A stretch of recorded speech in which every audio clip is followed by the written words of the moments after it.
queridos alunos, estamos de volta aqui no Gabarito Enem e vamos continuar, na realidade, o que a gente já havia começado antes. Traçamos um eixo aí em relação às aulas e nós começamos a abordar a temática do Brasil Colônia.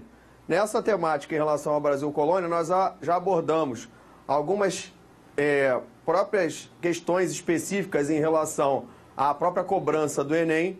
E aí, recapitulando a aula passada, a gente destacou alguns conceitos que são muito cobrados na prova, que vai levar você a fazer uma certa relação entre o conteúdo de História do Brasil e História Geral. Para vocês terem uma noção, para ninguém ficar perdido aí, né? Porque nós paramos aí um tempo e agora estamos retornando. Nós abordamos o quê? O período de transição da Baixa Idade Média para a própria Idade Moderna, aquele período marcado pela chamada crise do século XIV, na Baixa Idade Média, e marcado também pelo processo da própria expansão marítima, né? Destacando que o próprio processo da expansão é que vai ajudar a, na realidade, estabelecer um ponto específico no Brasil, e aí a gente vai dar início ao próprio processo de descoberta ou achamento do próprio Brasil. Levando em consideração o que a gente já viu e já abordamos também no próprio mapa, esse primeiro mapa nos traz o quê?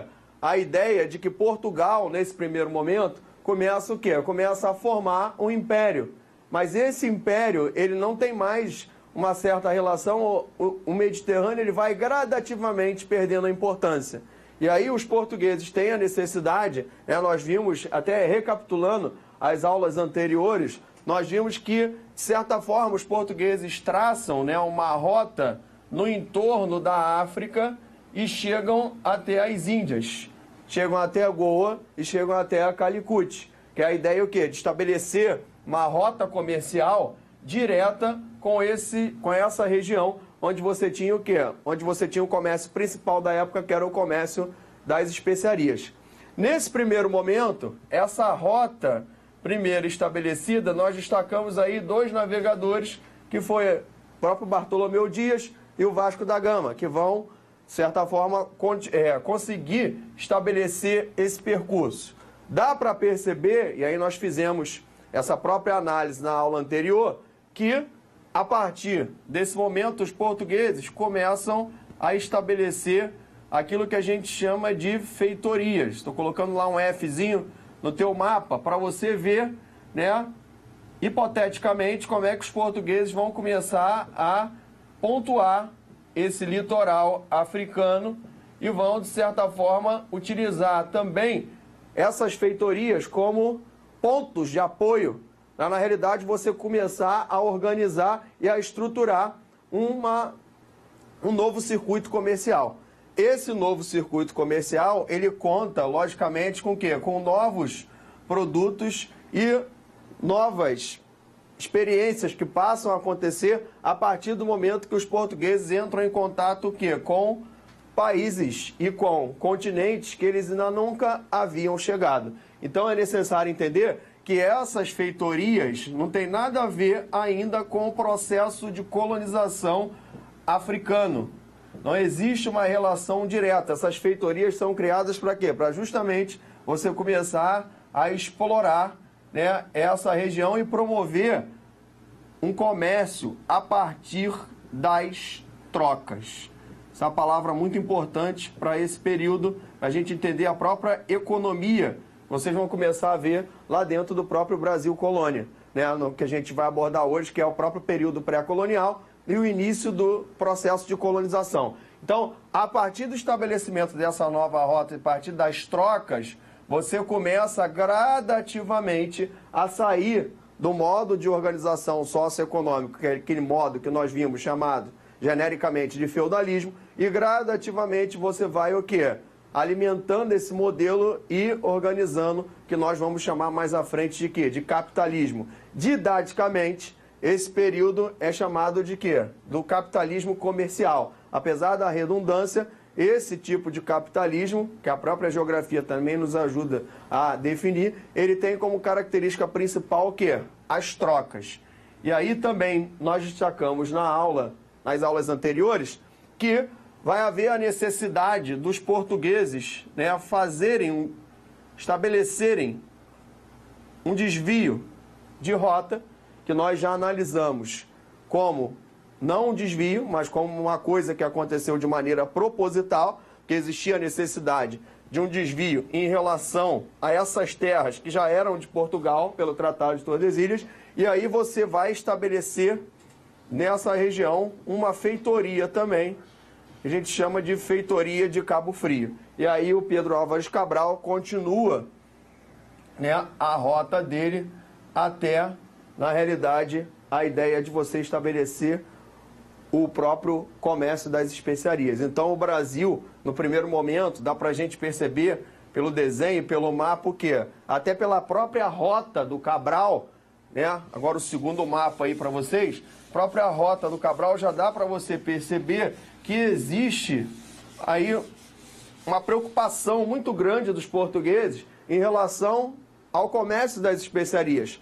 Não existe uma importância enorme para o Brasil nesse primeiro momento que a gente vai estudar hoje, que é o chamado período pré-colonial, até acompanhando a análise que nós já viemos fazendo ao longo das aulas. No período pré-colonial, o Brasil ele se torna o quê? Ele se torna apenas um ponto nessa rota que faz parte o quê? De uma rota principal para o comércio das especiarias. Dá para perceber também já no segundo mapa o quê? Que você já tem a ocupação dos portugueses de uma parte da África Oriental. Ou seja, eu estou balizando as coisas, estou fazendo o quê? Estou pontuando. Não há um interesse em nenhum momento por parte dos portugueses, nem de colonizar o Brasil, né? Porque o comércio principal é o comércio das especiarias, é o comércio de longa distância, e não há a prerrogativa portuguesa também de quê? De colonizar a África. Os portugueses vão ficar o quê? Somente no comércio de cabotagem.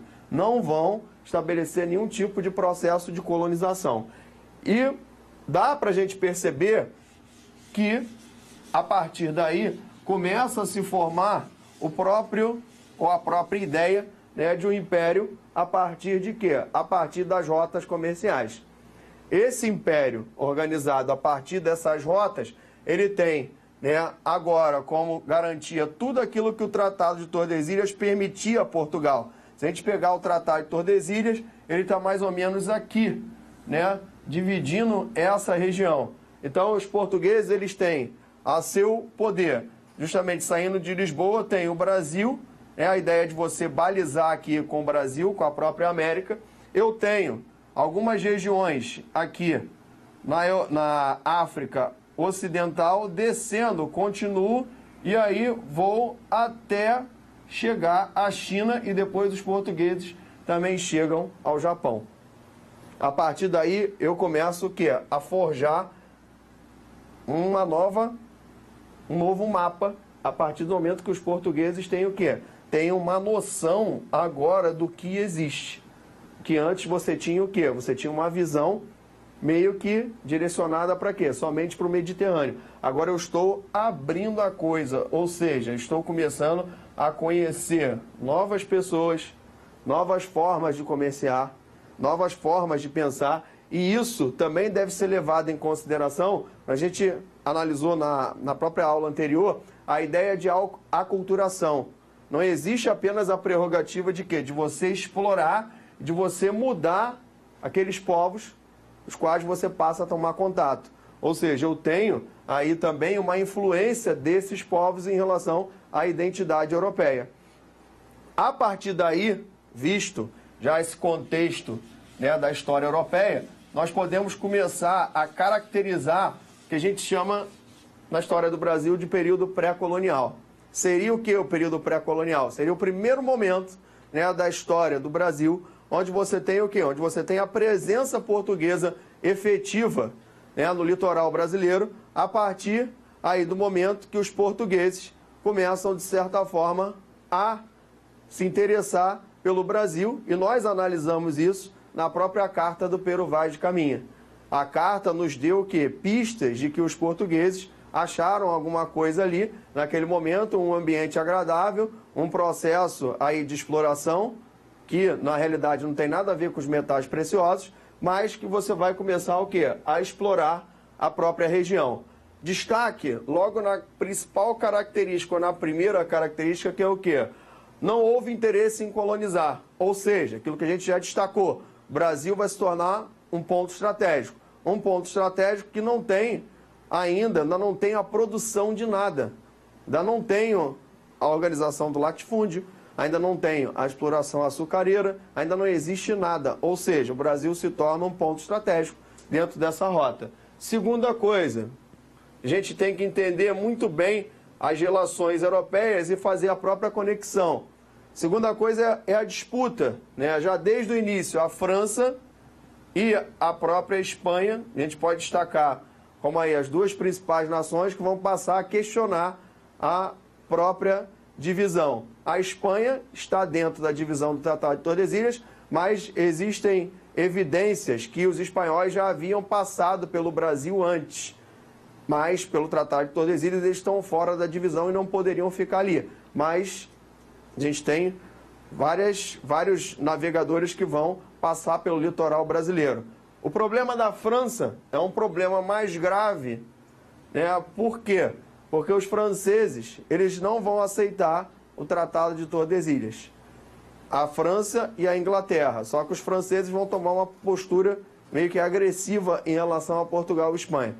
O rei Francisco I da França, ele vai questionar a divisão e vai chegar a requisitar a Espanha e Portugal o Testamento de Adão.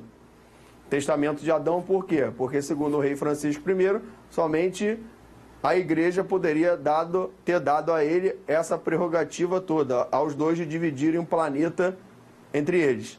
Então a ideia da França é agora o quê? Passar a tentar sabotar o processo de ocupação do próprio Brasil por parte dos portugueses. Então a gente já começa a ter, né, uma intensa atividade conflituosa a partir do momento que a França não aceita esse processo. Terceira característica seria destacar o quê? A economia. A gente não tem ainda uma economia monetarizada.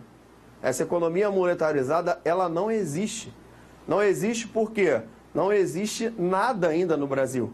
Então, a ideia é você manter as relações através daquilo que a gente chama de escambo, né? A palavra escambo nos leva o quê? As trocas. Uma economia através do escambo, ela vai ser uma economia o quê? Baseada na troca. O português vai chegar no litoral, vai encontrar alguma coisa do interesse dele e vai começar a trocar aquilo que ele tinha com o índio. Aí vem todas aquelas histórias mitológicas, a troca de bota velha por pau-brasil, espelho por pau-brasil e por aí vai. E os portugueses vão, de certa forma, né, começar a tentar iniciar as trocas comerciais. Essas trocas iniciais são o quê? A partir do escambo. No primeiro momento, e isso nos leva à quarta característica, né, trabalhando cada uma delas para vocês entenderem como é que vai se desenrolar o processo. No primeiro momento, os contatos iniciais que a gente tem notícia até hoje são contatos o quê? Contatos amistosos. A gente costuma classificar essa ideia do primeiro contato, como nós vimos na aula passada, mas eu não cheguei a especificar o processo. A gente costuma identificar aí duas fases. Na primeira fase, eu tenho um contato amistoso entre índios e portugueses. Lógico que os conflitos eles vão existir, mas de maneira geral eu tenho o quê? Uma relação amistosa. Ah, mas aonde está a raiz dessa relação amistosa? Simples. A relação índio-português ela vai ser melhor porque o português vai se interessar por uma coisa que não alterava em tanto a organização socioeconômica indígena, que vai ser a exploração do pau-brasil. Então, o corte do pau-brasil vai levar o quê? O índio continuar da mesma forma que ele já tinha. Ou seja, as mesmas coisas que o índio fazia, ele vai continuar a fazer. Só que agora ele vai ter contato com os metais, vai ter contato, por exemplo, com o machado e vai conseguir o quê? Cortar o pau-brasil mais rápido e vai embarcar esse pau-brasil aonde? Nas naus portuguesas.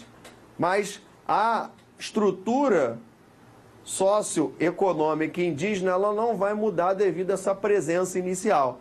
Então a primeira fase é caracterizada o quê? Como uma relação amistosa. Depois que a gente iniciar o processo de colonização, né, que é a ideia de você começar a implementar as capitanias hereditárias, aí sim a relação se torna cada vez mais conflituosa. Mas é necessário destacar o quê? A temática do Enem. O Enem sempre vai cobrar a você a ideia da resistência. Então, apesar dos contatos amistosos, apesar das pinturas históricas do século XIX e do século XX, da transição do XIX para o XX, abordarem sempre o índio como um ser amistoso, o Enem aborda justamente ao contrário, que ele tinha o quê? Que ele tinha uma identidade, então ele vai resistir ao processo de colonização. Desde a fundação de São Vicente, que nós já temos notícias de quê?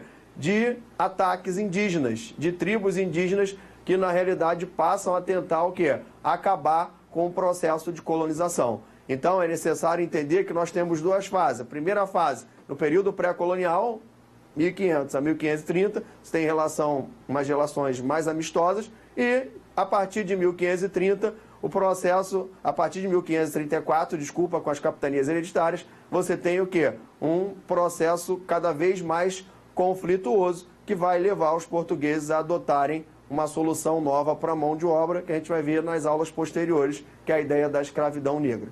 Valeu, galera? Retornamos, galera. Tem uma pergunta aí do internauta, Felipe Silva, de São Paulo. O Felipe perguntou: boa noite, professor. A colonização brasileira teria alguma característica principal que chamaria atenção na questão do Enem? Felipe, presta atenção no seguinte. O Enem, ele não vai abordar, ele não vai te fazer uma pergunta direta em relação ao período pré-colonial. O que nós trabalhamos até agora? Nas aulas anteriores, abordei uma temática específica dentro do período pré-colonial que o Enem cobra, que seria o quê? A ideia, né, do etnocentrismo,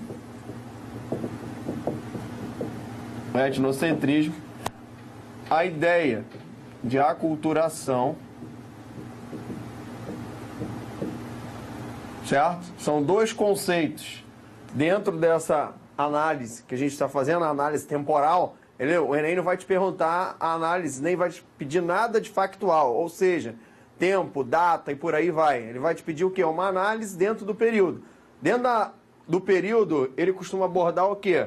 Geralmente, aquilo que eu destaquei na aula passada, a questão etnocêntrica, que é a visão de superioridade.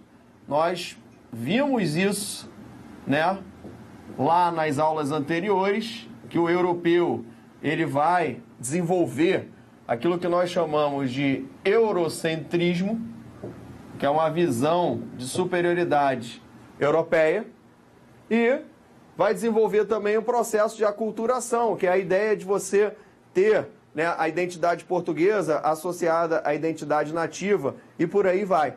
Essas ideias vão sempre aparecer associadas dentro do próprio Enem. Ou seja, o Enem não vai te cobrar, mais uma vez repito, ele não vai te cobrar o factual, não vai te cobrar a data, fato. Ele vai fazer o quê? Uma análise do período. E principalmente você prestar atenção também numa terceira coisa, que seria a ideia da identidade indígena. Essa identidade indígena também é cobrada, por quê? Porque o Enem procura valorizar, de novo, aqueles primórdios, ou no início, como é que o processo de colonização começa a ser organizado, o próprio processo de miscigenação. Então ele vai valorizar muito a ideia de quê? Do índio, né, do negro e do próprio europeu. A partir daí, ele começa a desenvolver as suas questões. Então, você não vai estudar tanto o período pré-colonial, porque o período pré-colonial é um período que a gente não tem quase embasamento científico, você não tem tantos documentos que me afirmem, né, um processo histórico, como é que ele aconteceu.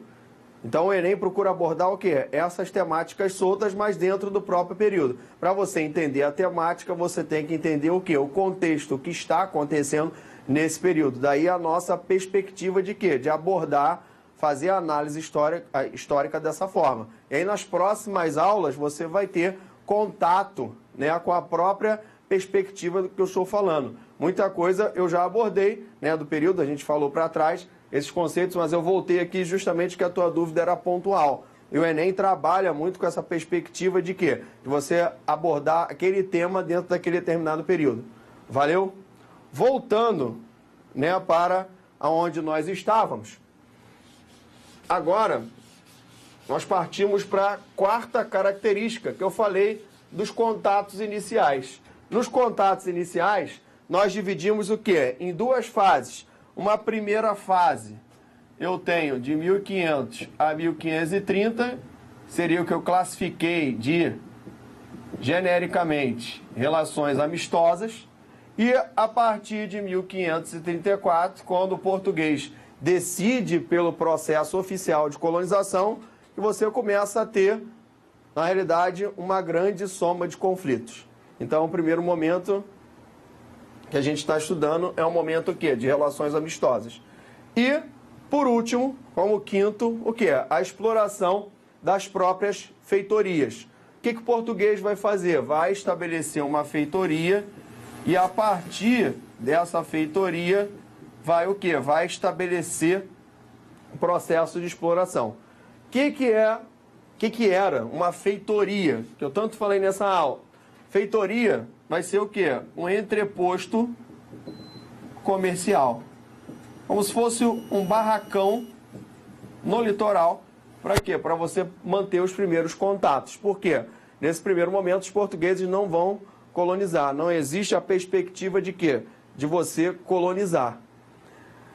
Mesmo sem colonizar, Dom João III vai dar início àquilo que nós chamamos de quê? Das primeiras expedições.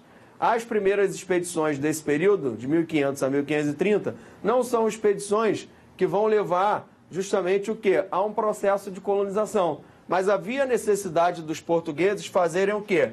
Primeiro, a ideia do batismo, né? Batizar a costa, saber aonde eu estou, o que eu estou lidando, aonde eu posso passar, aonde eu posso navegar, aonde eu não posso, levando em consideração que a navegação era uma das coisas mais difíceis da época, porque você não tem lá um motorzinho, você não tem GPS, não tem nada na época. É justamente o que? Você vai ter que aliar o conhecimento de alguns mecanismos, algumas invenções da época, que nós já vimos, aliar o que? A própria ideia da percepção da corrente marítima, dos ventos e da capacidade de observação. Então, a ideia inicial é o quê? Fazer algumas expedições de batismo e reconhecimento. Vão se destacar aí as expedições do próprio Gaspar de Lemos, depois do Gonçalo Coelho e por aí vai.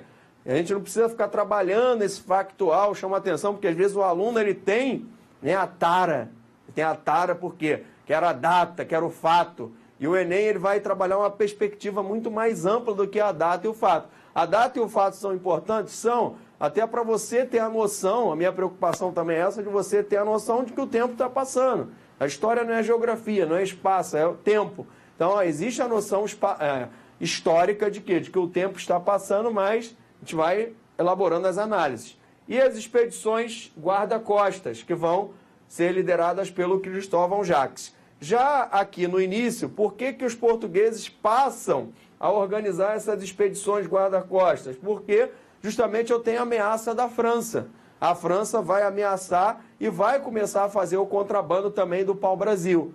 Destacando o quê? Que a principal característica do período pré-colonial é a economia do escambo do próprio pau-brasil, né? O pau de tinta, esse da madeira da qual você extraía o quê? Você extraía os próprios pigmentos para quê? Para começar a tingir as roupas. Então, o pau-brasil ele vai ganhar cada vez mais o mercado europeu. E os franceses passam a contrabandear também no Brasil. Então, o rei decide, de certa forma, criar essas expedições guarda-costas, mas que praticamente fracassaram, né? Existe um fracasso dessas expedições e o próprio Gaspar de Lemos não consegue combater né, os franceses no litoral. O que, de certa forma, a gente já começa a mudar todo o processo. Ou seja, o que nós analisamos até agora?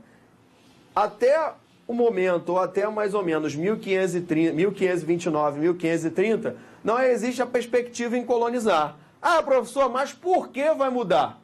Porque eu tenho uma mudança, né? E por que os portugueses pretendem colonizar o Brasil e vão iniciar o processo de colonização? A gente pode destacar alguns fatores.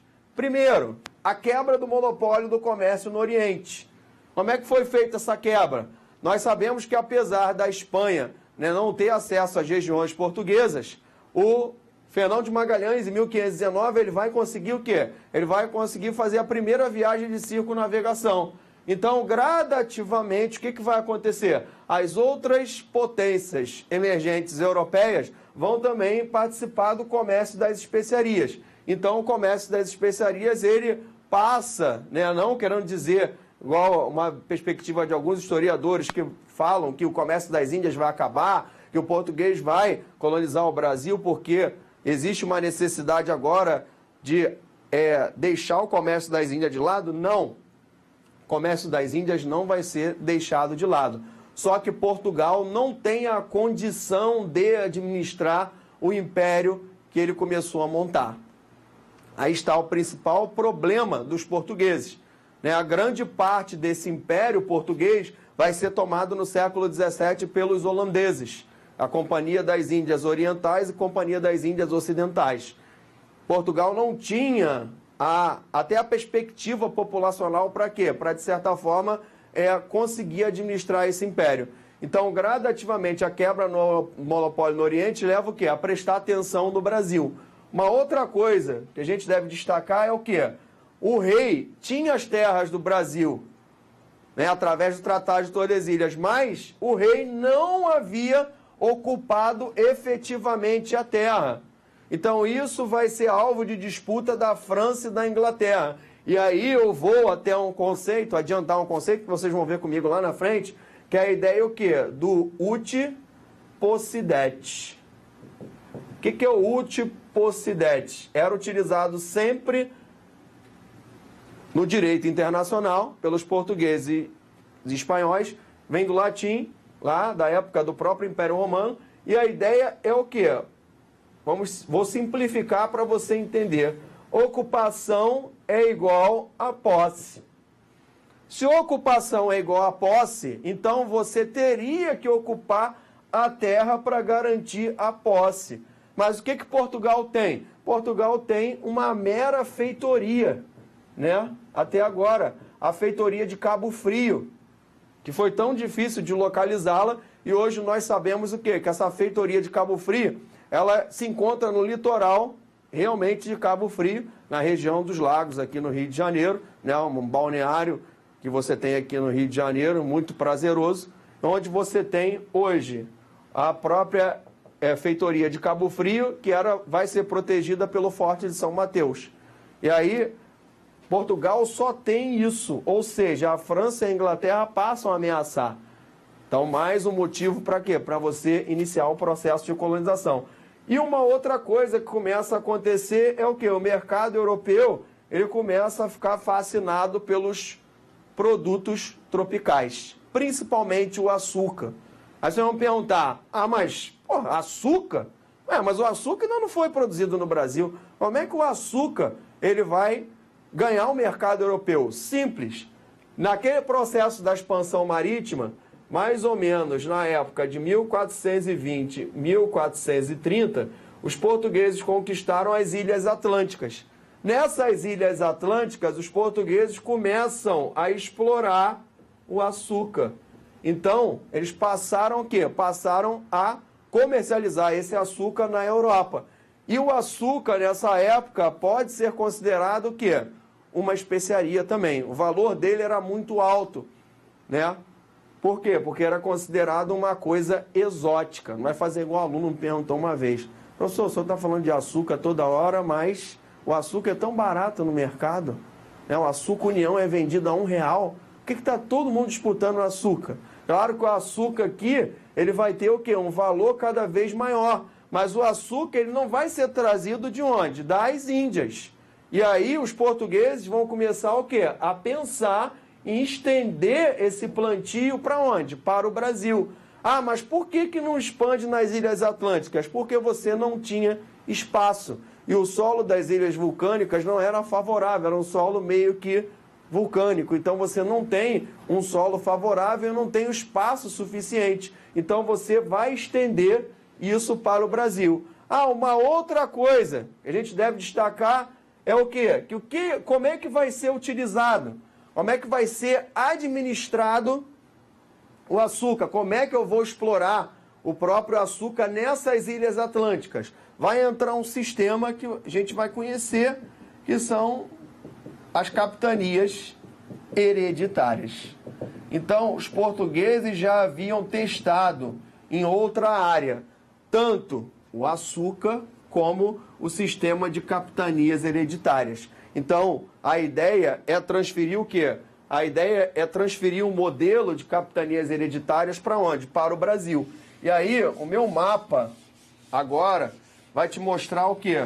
Vai te mostrar um esqueminha, né, da primeira expedição colonizadora, que é a expedição de quem? Do Martim Afonso de Souza, entre 1500 e 1532. O que o Martim Afonso de Souza vai fazer? Ele vai estabelecer um novo núcleo de povoamento.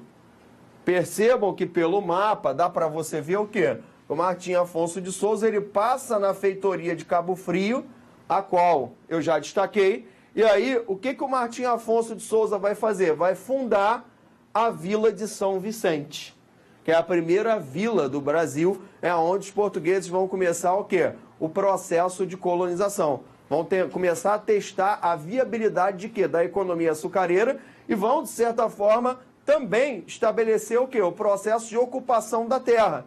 E aí a gente pode destacar na própria expedição do Martim Afonso de Souza a ideia de que, primeiro, 3 objetivos: iniciar o processo de colonização, resolver o problema dos próprios índios, né? Porque eu tenho uma relação amistosa, mas ao mesmo tempo não tenho mão de obra, e explorar o próprio Rio da Prata.